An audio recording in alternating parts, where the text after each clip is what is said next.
Hello, everybody. You are tuned into Robot Rallis, and we have a very special guest with us today. Hi, I'm Michelle. And Michelle, as you may or may not have seen from the title of the video, does not know how to play Magic the Gathering. In fact, she has not played any card games, anything like this one. No Yu-Gi-Oh, no Pokemon, no Magic, or anything like that. But you have played Uno, Yeah, yeah, I and have. maybe some poker. Yeah, yeah, Go Fish, Oh yeah, Battle. those translate very well to this game. That was a joke. I'm Okay. lying. They don't Yeah, really. yeah, I caught that. Okay, so our very special guest is going to rate these cards and tell me, as well as all of you out there, whether they're great, awful, or medium. I'm changing it up on you. There's 3 different ratings you can give it. Okay.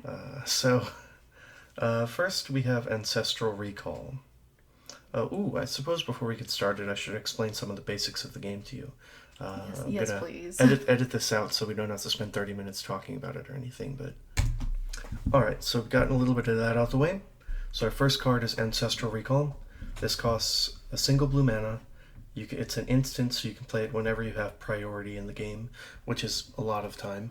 Like even on your opponent's turn, you have that sometimes, and it lets target player draw 3 cards. In a normal game, you and your opponent would both be target players, so you choose either you or your opponent to draw 3. Okay. So I feel like this has, based on what you told me, I feel like this has the potential to be a good-ish card Why do you think that? because the more cards you have, the better. And if you choose yourself, you could potentially get some good cards, or you could get some bad cards. So, or you could, reverse it and have your opponent draw 3 cards and run the risk of them getting some really good cards. Well, you decide what cards are in your deck. Okay. So, one of the secret ways to play Magic well is to not put bad cards in your deck. Hmm. Um, Okay. and then you don't draw bad cards. There are cards that might be less good in an individual matchup, but generally speaking, you just don't want to put bad cards in your deck at all. Okay. Well then,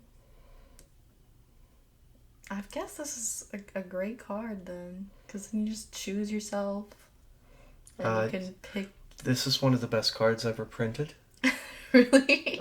Yes, this card is. It was one of the first cards ever printed as well. It was printed in the first set, Alpha, and reprinted only a few times. I don't know what the price is. Let me look it up real quick. You can go ahead and open them for me. This is the cheapest version of the card in all likelihood that you'll be able to find. Take a look at that price tag. That's crazy. That's the cheapest? The cheapest. I mean, the cheapest one that you can find of the unlimited edition version on TCG Player. You might be able to get one like from a private owner for less than this, but yes, the card's ridiculously expensive. Way more expensive than any card should probably be. But that's just the nature of Magic. Some of their earliest cards are very expensive.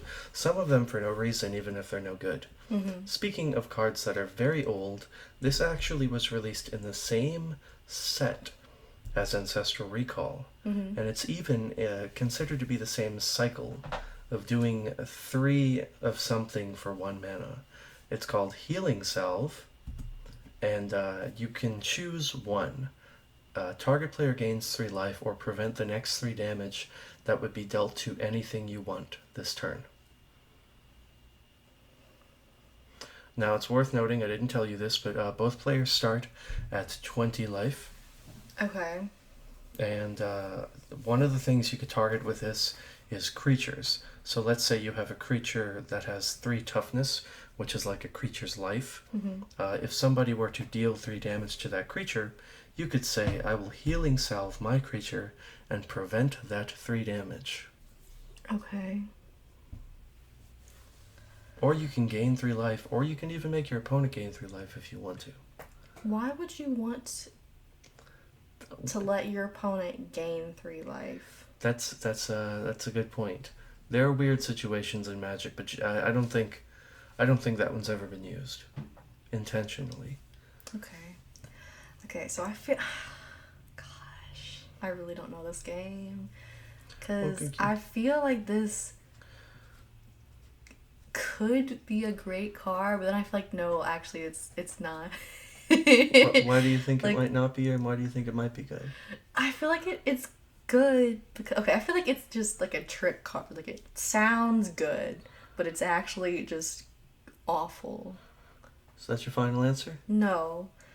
But I'm just gonna go ahead and say like I think this is a great card. I guess. You think this is a great card? Is that your final answer? Yes, I You think this flip is. flop between like all three modes here, so I feel like this is a great card because if you can give yourself or something that you have 3 life or even prevent it from like getting any damage. I mean, like Okay. how is it bad, you know? well, this is a horrible card. Oh shit. Okay. Uh, it's worth basically nothing. I don't even think the alpha versions are probably worth very much right now. Damn It's it, I been was reprinted right. quite a bit. Yes, you were, and I'll tell you why. Gaining through life means nothing. Mhm. Okay. It doesn't literally mean nothing, but you're spending a whole card on it, and card Mhm. economy is a big deal in Magic. Okay. The more cards you have, the better. And if you spend a whole card on gaining 3 life, you're not really doing anything. Creatures are repeatable sources of damage. You can be attacked by a creature multiple times. So if somebody attacks you for 3 twice, Mhm. they've dealt you 6 damage and they still have a creature. If you gain 3 life with this, you've negated one of those attacks, Yeah. and the creature's still there, and you've already been attacked an additional time. Yeah. And then the other half of it, it's way too situational and not good enough. Especially when there's a lot of things in Magic that say destroy instead of deal damage. That just get rid of a creature completely. Okay. Okay, well, next one is an enchantment. These cards, once you play them, they're just on the battlefield, which means their effect is continuous. Okay. So this is a 3 mana card, which means the soonest you'll generally be able to play it is turn 3. Mhm. It costs 2 of any color and then 1 blue mana. It has hexproof, which means your opponents can't target it and try to remove it, so it's kind of almost immune to being removed. And at the beginning of your upkeep, which is basically your first step in the turn, you can reveal your hand. If you do, and you have a card with the same name in exile, and in your hand, and in your graveyard, and this one is still on the battlefield, you win the game. On the spot. So the graveyard is where cards go if they get discarded or if they get destroyed somehow. Exile, various effects put them in exile, and then obviously you will have a card in your hand if you just drew it at some point during the game. Okay. It's a complicated one. It's a little bit complicated. But basically you play this, and the next turn if you have one in all of those places, you win the game on the spot. If it resolves. That's a big if. That's a big chance. Yeah. I'm just gonna say so this is like middle card. This card is awful. Okay. This card is absolutely awful. I think somebody tried to make it work. A guy named Seth, usually better known as Saffron Olive, tried to make this deck work. I don't think he got a single win with it. The biggest problem is nobody's going to exile your Hedron alignment for you, Mm-hmm. so it's basically impossible to get it into exile. Getting one into your hand, relatively easy. Getting one into your graveyard, not that hard either. And getting one on the battlefield, also relatively easy. But the problem is that's 4 Mm-hmm. total, and you Yeah. can only play 4 of them in your deck. So you have to have every single one of them Yeah. just to even try to make this work. Yeah. And then if somebody exiles the one from your graveyard, or gets one out of your hand, or anything happens to this, it just blows up. It's not good. Next we have a different enchantment. This one is 8 mana. This one's pretty wild. Now, you don't have to do anything crazy to make this one work. It just has to sit there for a little while. It's a 6 of any color and 2 white mana. It enters with 2 intervention counters on it. At the beginning of your upkeep, remove an intervention counter from it, and when you remove the last one, the game draws. The game is considered a draw. No one wins, no one loses.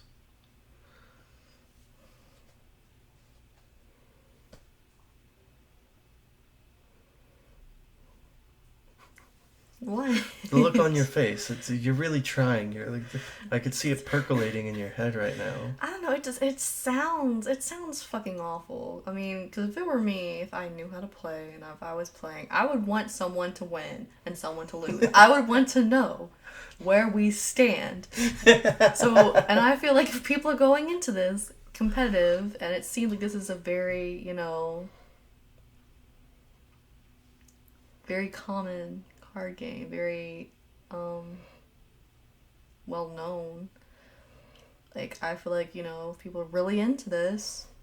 They're very competitive. Yeah, they want to very win. competitive. They want to win. Like, why the fuck would you bother with this card and be like, oh yeah, we're gonna have a draw. We're gonna have a draw maybe. Maybe. We'll see.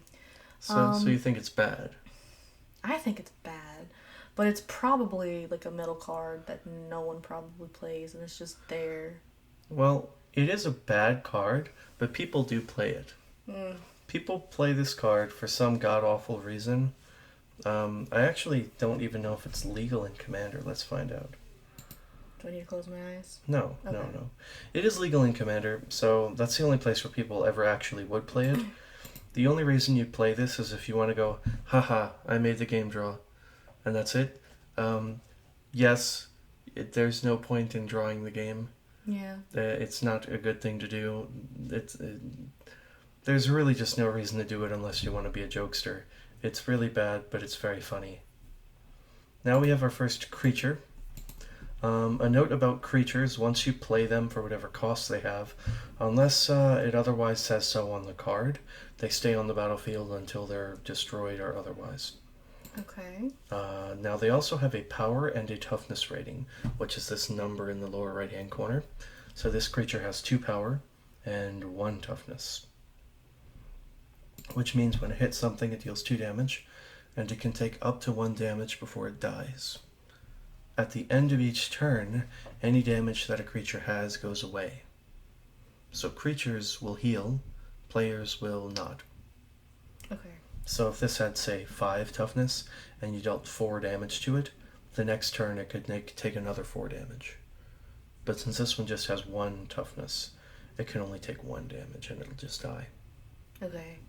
But, without any further ado, Ragavan Nimble-Pilferer is 1 single red mana for a monkey pirate that has 2 power and 1 toughness, and when it hits a player, when it deals its 2 damage, or however many damage, you create a treasure token, which you can tap to add mana, but it goes away after that. It's like a single-use mana. And exile the top card of that player's library. Until end of turn, your turn, you may cast that card. Additionally, it has dash. So generally when you play a creature, unless it has an ability called haste, it can't attack the turn that it comes out. It has to wait. Okay. However, with dash, it gets haste, and it can attack that turn, but it goes back to your hand at the end of the turn. So you can use it to quickly shoot something in, and then return it back to you.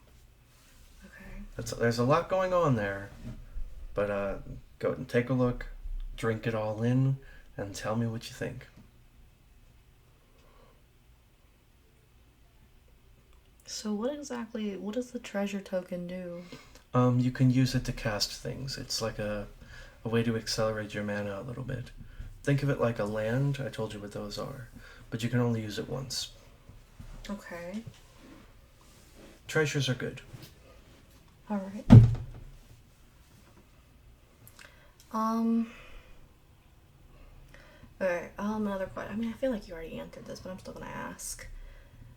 Like, okay, so you said it has 2 Power and 1 toughness. 1 toughness. Are, like, the numbers, like, is that bad?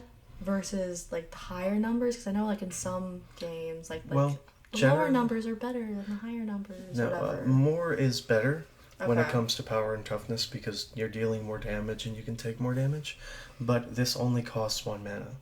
For a 1 mana creature, you're not really expecting anything to ever have like 3 toughness or 3 power. It's just not going to happen. Okay. Very, very, very rare. In fact, for a long while in Magic, up until like the last, 15 years or so, getting a 2/1 for 1 mana was quite rare. But things have kind of changed a bit. 2 mana 2/1s are relatively common now, although this one may or may not be very different Okay. because of the other abilities.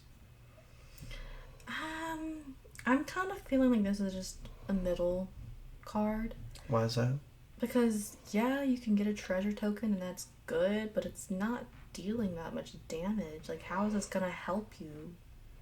Especially if the whole point of the game is to have good cards and beat people with their good cards. I'm assuming everyone's bringing their good-ass cards to the game. Why would you bring anything less than? Well, did you read the other part with the top card? Where? Whenever it hits someone, you exile the top card of that player's library. So you get the top card of their deck, and until the end of your turn, you can cast it. Oh, no, I didn't see that. I did read it. Yes, you did. You Okay. did. So what do you think of that ability? Okay, I feel like that adds to it. It adds to it. How much? feel like this. I mean,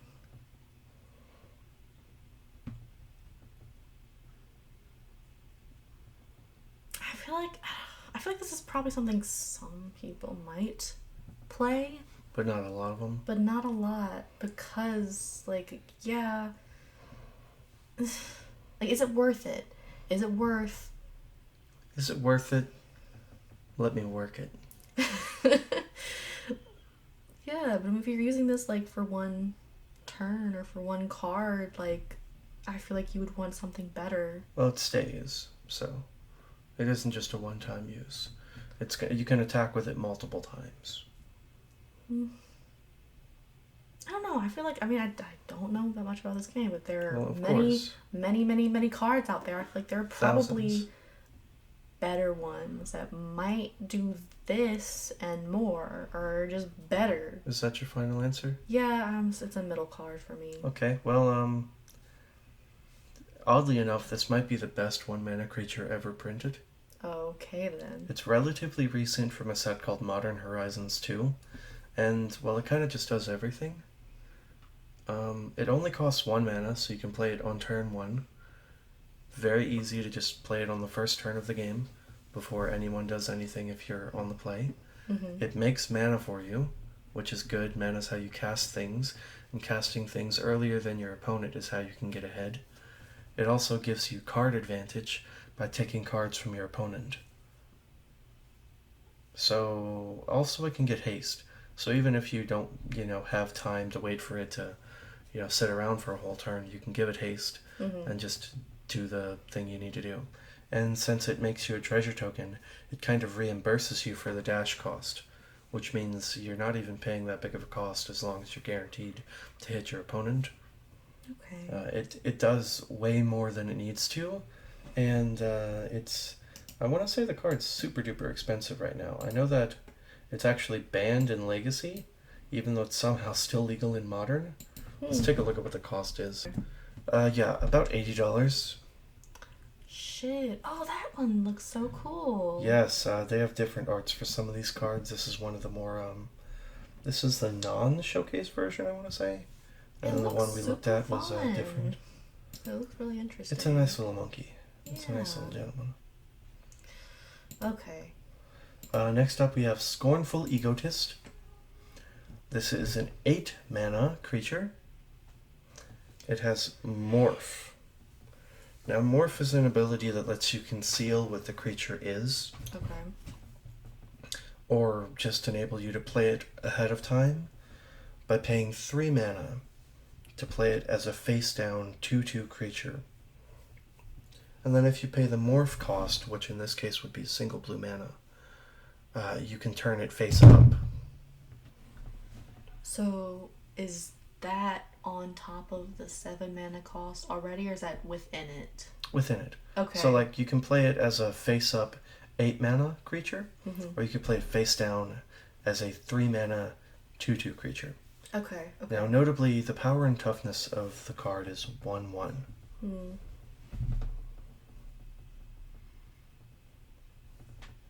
What do you think?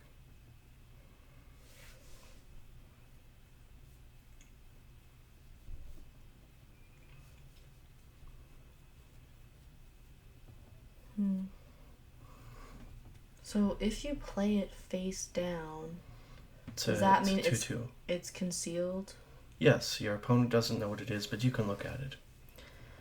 So then after that, like, what happens? What do you mean? Like, You attack and block with it as you usually would with any other creature. okay, you attack them and then... Then if it would change zones for any reason, you have to show them what it is. That way they know you're not cheating and just putting, like, a land down as a creature. Gotcha. Okay. I mean... So a 3 mana 2/2 Mm, or an 8 mana 1/1. I don't know. I feel like this is a great card. I feel like, you know... Why? Why? Yes. Because you're attacking your opponent. For how much? I mean, it is kind of expensive, but it ain't cheap. So you can That's a lot of mana. You can play 1 land per turn. Hmm. Usually, unless a card says otherwise. Mm-hmm. So generally, you can play the 2/2 on turn 3, or you can play the 1/1 on turn 8. Okay. And you did just see Ragavan, who is a 1 mana 2/1. Mm-hmm. Yeah. Damn it! I feel like that's tripping me up now. What do you think this card really does well?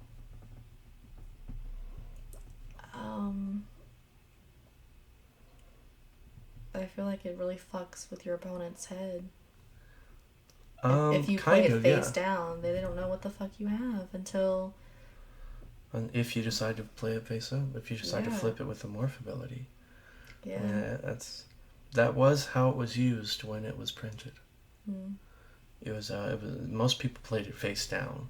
Not a lot of people played it face up. Yeah. I don't know. I feel like this is like...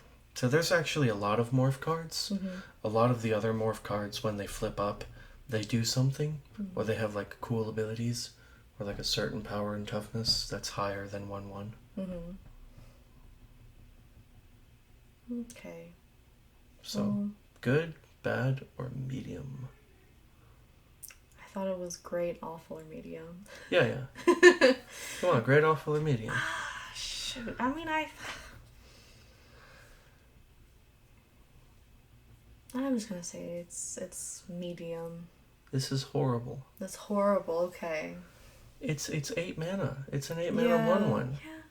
I just showed you a 1 mana 2/1 that will trade with this creature in combat. That makes mana, gives you cards, and can get haste. This is an 8 mana 1/1 that if you can't somehow play it for a full 8 mana, you could play it as a 3 mana 2/2. And it has no abilities. It doesn't do anything. Well, I thought it attacks or That something. that's the only thing it does. Oh, okay. Well, shit. It's so there's a creature called a Hill Giant, which is famously a 3 mana 2/2. And the only way that this card is better is because there's a couple of niche cards in the game that care about how expensive your cards are. Otherwise, it's just that card, and that card is also bad. Okay. Scornful Egotist is famously one of the worst cards ever printed, because it just doesn't do anything. Next up is Gitaxian Probe. And you might notice up here in the right-hand corner up at the top, you see this little symbol. That means you can pay that with either a single blue mana or with 2 life, meaning you can play it without paying any mana at all. Okay. Does that sound useful? I guess. But, like, at what cost? The cost of 2 life? Yes. Well, you start at 20. But still. Yeah, I mean, you get to decide whether or not that's worth it. Now, here's what the card does. you get to look at any player's hand and then draw a card. So you get to see what's in someone's hand and then you draw a card. Okay.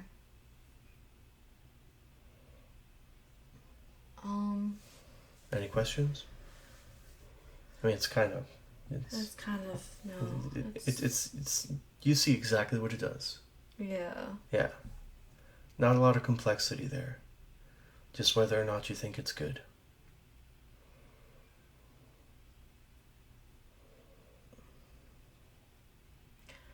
I mean, I feel like it's almost too simple. Like, it's too good to be true. Why? Kind of thing. Because, I mean, you get to see your opponent's hand. You think that's good? Yeah. What? Is that not a good thing? I'm not telling you, I'm just asking. Yeah, because then you know what the fuck they have. Okay. And you can plan. You know, like, yeah, things may change. That's true. That's true. You do get to But you get to see what's going on over there and plan. and you can still try to form some type of plan to, like, help yourself, Yes. at least. But like you said at the beginning, you should be coming into the game with some good ass cards to begin with. So Yeah. Well, so in all the formats where this tends to be legal, your minimum deck size or maximum deck size is around 60. Nobody wants to play more or less. They want to play the minimum they can, which is the 60 on average. There's a couple of exceptions, but we're not talking about those. This card, since it draws a card, enables you to look a little bit deeper. Do you think that makes the card better? yeah.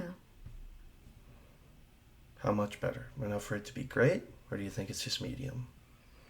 Because I'm sensing you don't think it's bad.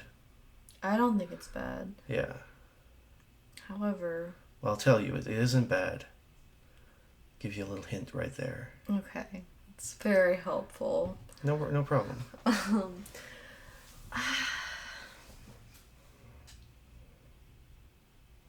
How many turns do you get? Like, you just play till you don't have any more cards left? Like, what? Until someone's dead. If Until your deck is someone's empty dead. and you try to draw a card, you lose. Okay. So, you know. like, if y'all are playing with the 60 cards and everyone gets 60 turns? Well, you start with 7 cards in hand, so it'd be like 53 turns. But yeah, basically. Okay. But games rarely go for that long. Okay. Especially the older the format is. Yeah, but then I wonder, like, if you'd want to waste a turn on looking at someone else's cards when you could play something. You can play more than one card each turn. Oh, Only lands are restricted to one each turn. okay. Well, shit. You can play as many cards otherwise as you have the mana to pay for. And this one allows you to use life instead of mana, which means you can use your mana for other things if you want to. Then I feel like this is a good card. This is a great card. That's your final answer? Yeah, I'm just gonna go ahead and say I think it's a great card. It is a great card. It's an incredible card. Legend goes that many years ago, I was singing the praises of Gitaxian Probe, telling everyone I knew that it was incredible, and people told me that I was wrong. And Who now, told you were wrong? people who were wrong, because it's now banned in Modern and Legacy, and it's restricted in the most powerful format in the world, Vintage. Vintage is a format where Ancestral Recall is legal. The card is legal, although it is restricted in Vintage, and Gitaxian Probe is the same legality, restricted, and it's banned in multiple other formats. It turns out, yes, this card's quite powerful. So you don't pay mana for it unless you just have mana laying around, and it's free. 2 life's not a very big cost. You get to see what your opponent's doing, see anything they have coming. You can decide how to warp your game plan around that, and it replaces itself, and that's the biggest thing. You basically start with 56 cards instead of 60, because every time you draw a Gitaxian Probe, it just replaces itself. Okay. And the added bonus of all that other stuff just makes it way above par. Phyrexian mana, which is what this blue mana symbol is, that lets you pay life or mana, is very, very powerful. And they have a few cards made with Phyrexian mana that they had to do some stuff with because they were just way too strong. Wait, so if you can pay with life or mana, how much mana if you choose? One. One, okay. Okay.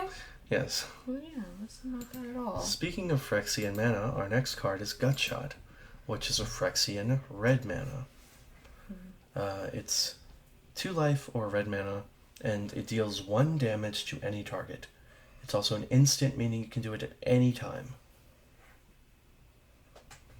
Now, for reference, we're going to go right back here real quick. One of the most famous cards in Magic is this card called Lightning Bolt. It's 1 mana for 3 damage to any target. Mm-hmm. A Gutshot is only 1 damage to any target, but it has Phyrexian red mana, so you can play it for 2 life instead of mana. How much is that worth to you? 2 life for 1 damage. Mm-hmm. But you can deal it to creatures or, well, anything really. But it's only 1 damage. And I feel like there are other cards that have more than that, so it's like how much is it gonna even, what effect is it gonna have on the other player if it's just 1 damage? I mean, I can understand that, like, you know, if they have a card, it's like, oh, this person only has 1, whatever the fuck. 1 toughness? Yeah. Yeah. And but then it's like, why would you come to this with a shitty ass card that has 1 toughness? I mean, Ragavan has 1 toughness. Yes, and it's a great card. It's a great card. But it does other things. Okay. So, Gutshot. Awful, medium, or great? But you can pay with life or mana.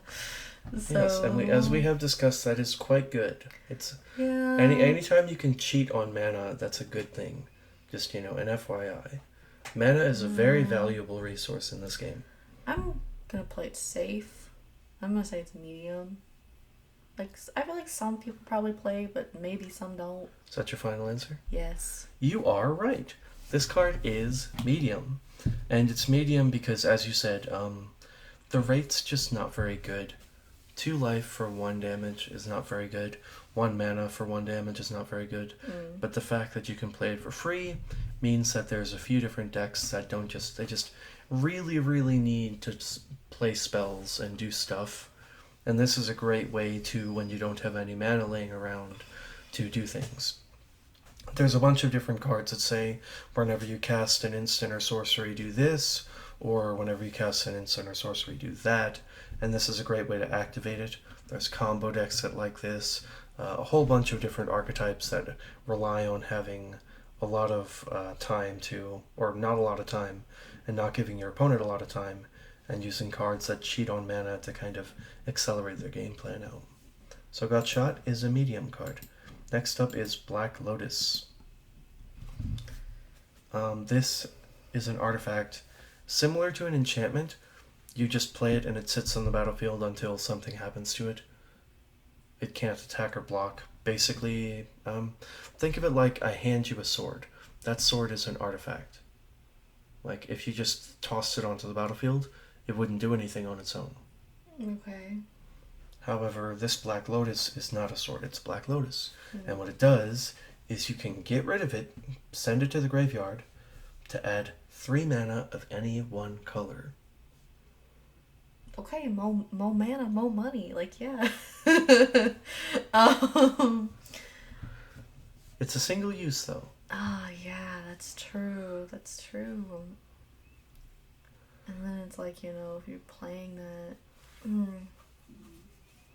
I mean, I feel like more mana is a better thing.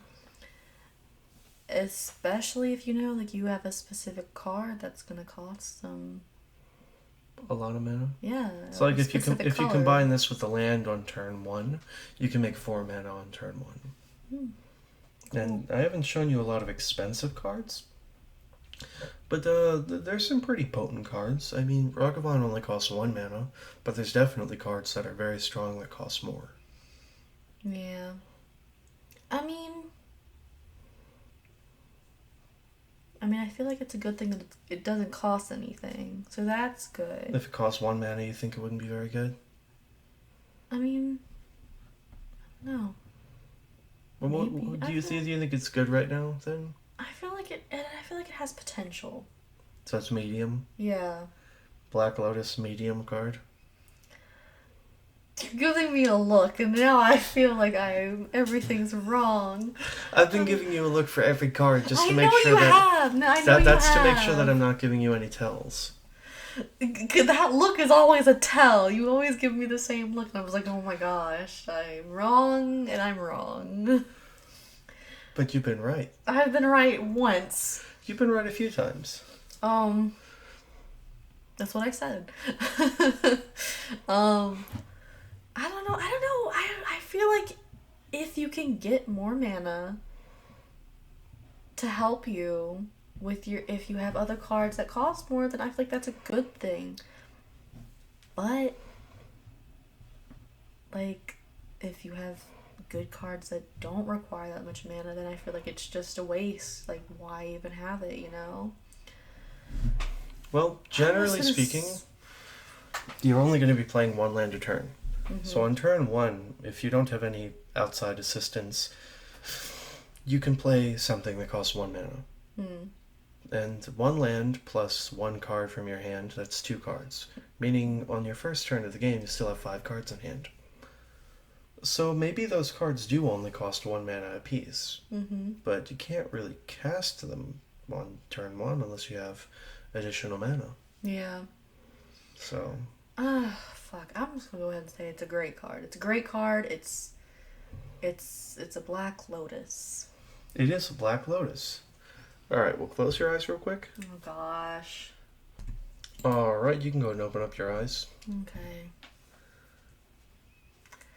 Damn, that's a lot of money. This is the cheapest version, and there's some other like listings that sell for less. The last one was sold in December for $13,550 from this website in moderately played condition, which is not even close to near mint. Yeah, fuck. It is the most expensive Magic card. Ever? Yes. Really? Yes. God. That's It's crazy. It's also widely considered to be the strongest Magic card ever printed. Damn. Because it makes you 3 mana for 0 mana. Yeah, that's what I'm saying. Your first instinct was correct. More mana is better. And this makes you more mana at a very fast rate. Enables you to cheat things out that you have no business playing on early turns of the game. Mm-hmm. Just enables all manner of just degenerate strategies. Usually what you do with this card, because it's only legal in one format, is you draw cards with it. Only one format? Yes, vintage. Oh my gosh. When was this card? When did it come out? When was it published? When did it come out? It was printed in Alpha, Beta, and Unlimited, which, let me see, when was Unlimited? Okay, so Unlimited was actually also 1993, which was within the same 6-month period as Alpha and Beta. So it only got printed in 3 different sets, and there's not a whole lot of them in the world. However, you basically need this card if you want to play the best vintage decks. You're at a sincere disadvantage if you don't have this there, because it's just a great, powerful card that does so much. Okay. Well, those are the only cards that I've gotten for you. Did you have fun? Yeah, this was fun. Okay, well, we're going to go back through them and see how many you got wrong and how many you got right. Oh gosh. What did you say about Ancestral? You said that was good, didn't you? I don't remember. I'm pretty sure you said it was good and you were right. Healing Salve, you thought that was good. Yeah, and it was terrible. Yes. Hedron Alignment, you thought that was bad, didn't you? The one with the enchantment where you have to have it in 4 different places. Yeah, I thought that was bad. It is bad. Divine Intervention, you also got right. No, I didn't. I thought you said it was bad. Yeah, I guess. It is bad. Oh. I don't remember. It hasn't been that long. It's been so long. I know I got this Ragavan? one wrong. Did you say Ragavan was bad? Yeah, you did, and it's one of the best creatures ever printed at 1 mana. Possibly the best. Then you told me that Scornful Egotist might be good. It's not. And it might be the worst creature ever printed. Then we did Gitaxian Probe, you got that one right. Gutshot, you got that one right. You said it was medium. And then Black Lotus, you got that one right, but I kind of had to lead you there. Because you wouldn't stop You were like talking. medium. At first I thought it was good, but then you were giving me a look, so I was like, maybe it's not, maybe it's medium, and then you're giving me the same look, so I was like, I'm gonna just go back to what I originally thought Okay, so and just own it. So what you're saying is I didn't give you a clear indication with my facial expression, so you didn't know whether you were right or wrong, and that made you second guess yourself, and it isn't my fault. Shut up. So that's what you're saying. Shut up. All right, good. I'm glad we got through that. Anyway, thank you for tuning in. If you enjoy content like this, please feel free to leave a like, maybe even subscribe, maybe even leave a comment. It would mean a lot to me, and I'm sure it would mean a whole lot to my buddy Michelle over here. Yeah. Thank you so much for tuning in. I'll have a set review for All Will Be One coming up in the next few days, if I can get another co-host that's very good at Limited. Unfortunately, Michelle, your Magic experience, I don't know if it's going to measure up to rating several hundred cards from the new set, if just these 8 took us about an hour. Yeah, no. Leave me some tips on how to play.